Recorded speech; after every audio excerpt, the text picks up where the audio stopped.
Good morning friends. In today's video we're going to discuss about interfaith marriages. In order to explain this issue properly, I'm going to take up an case study and I'm going to dwell into the intricacies of an interfaith marriage. So we are discussing about the couple who are residents of California, and when they graduated at the age of 23 or 22, they got married. Freshly out of the college, they were young, they were happening, and they didn't bother about their background and religious differences and cultural differences. After getting married, in order to sustain, they started a boutique, and they have invested everything, their time, energy, resources, everything into that boutique, and that boutique is running fantastically. Now they have 15-year-old daughter. In these 15 years, they both respected each other's faiths. This boy belongs to Mormon and this girl belongs to Catholic Christian community. If we have to say, Catholics and Mormons both are Christian denominations, but they have few distinct practices.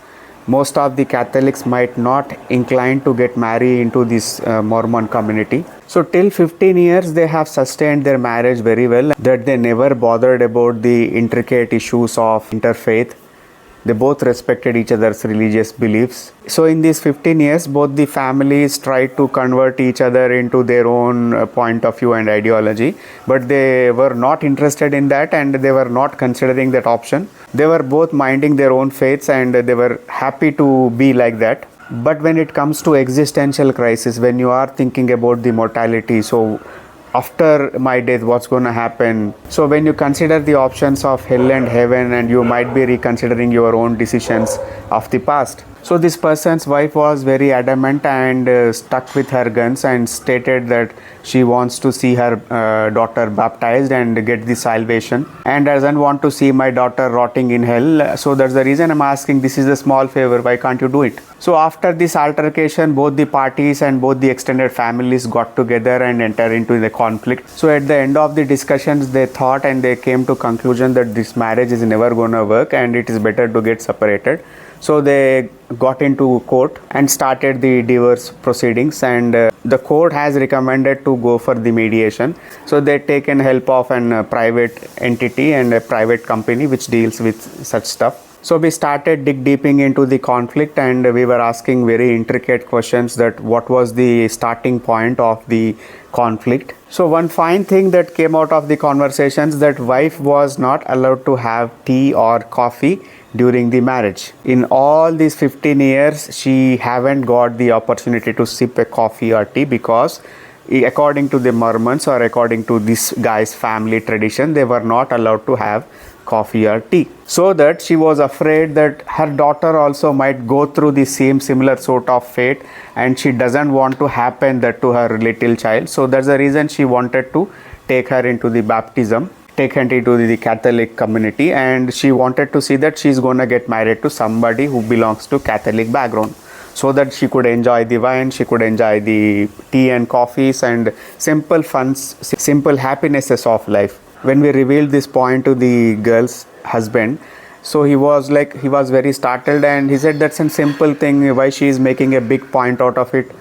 Not indulging any sorts of substance or not taking caffeine is an healthy option, every doctor will recommend. He was not able to comprehend what was her regret. So the therapy continued. In the fourth session, she was opened up more and she discussed her own belief systems and her own fears, that if she get into this Mormons and if she marries a Mormon person, there is a propensity and there is a probability that her husband might indulge into the polygamy, might bring multiple wives. So some of the cultural figures or some of the well-known celebrities, they were marrying outside of US and bringing their wives into US. So they were having multiple wives. So it was not prevalent in Mormons, but in 1900s, early 1900s, there was this big practice of marrying multiple wives and multiple partners.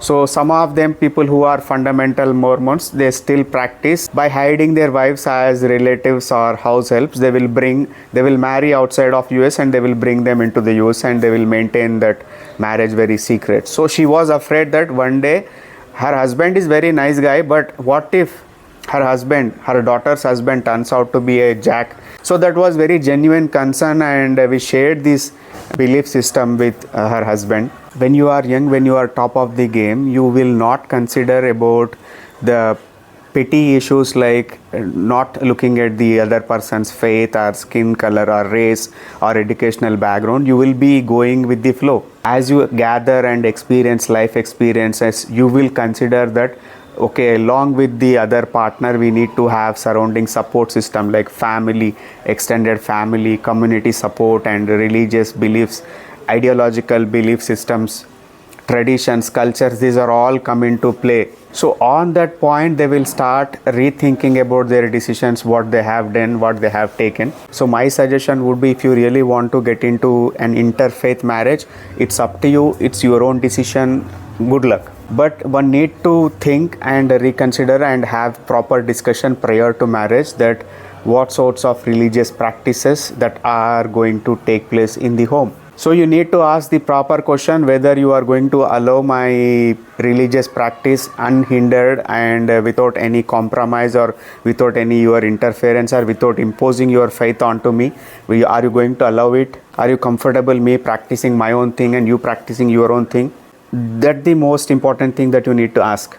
The second and the most important point is that you need to ask proper questions about your children's faith. Whether you want to allow them to raise in the both the faiths or to raise in a neutral way. When they come of age, they can take their own call and they can take their own decisions. Whether are you going to impose your faith on the child, you need to have a proper conversation on it. As part of faith, you will be having different dietary preference and you need to be very sensitive and sensible about the difference. So you need to ask that other end party that whether you want to allow me to have my own dietary preferences, whether you want to impose your own belief system on dietary preferences on our child. These things might look very minute and they might not be that kind of big things, but they still come into play when we think about the longer course of game. So at the end of the day, you need to consider and you need to think that whether you wanna value, give respect to the other party's faith. You see that faith is very personal thing. So if you wanna dive into and think about the faith intricate issues, like some of the things might not be appealing, very practical or rational or doesn't make sense to you, but still you need to give respect to those belief systems. Are you ready to do that? You need to ask the question. And last and final thing, if you are entering into an interfaith marriage, so at the end of the day, in most of the cases, you will lose the support system of the family and extended family. So you will be living on yourself, and if any bone of contention develops, if any confrontation occurs, if any miscommunication happens, how you gonna respond, how you gonna resolve, whether you have any neutral party, any other mediator, any other wise person is there to resolve your conflicts. What sorts of mechanism do you have in your mind to resolve those sort of conflicts that are arising, that might arise in future? So after saying all these intricate issues, I want to conclude this video with an happy end. We were able to negate the divorce. We were able to convince both the couple to come together and practice their own, both the faiths, and not to impose anyone's faith on the child's life. When she turns 18, 19, let her take her own decision. This might not happen in every couple's case. So before getting into any interfaith marriage, interfaith relationship, please try to get over the overall concept and try to understand the basic intricate issues that might arise in future. If you are going through any such issues, take the help of therapists near you. Until then, this is Gautam signing off.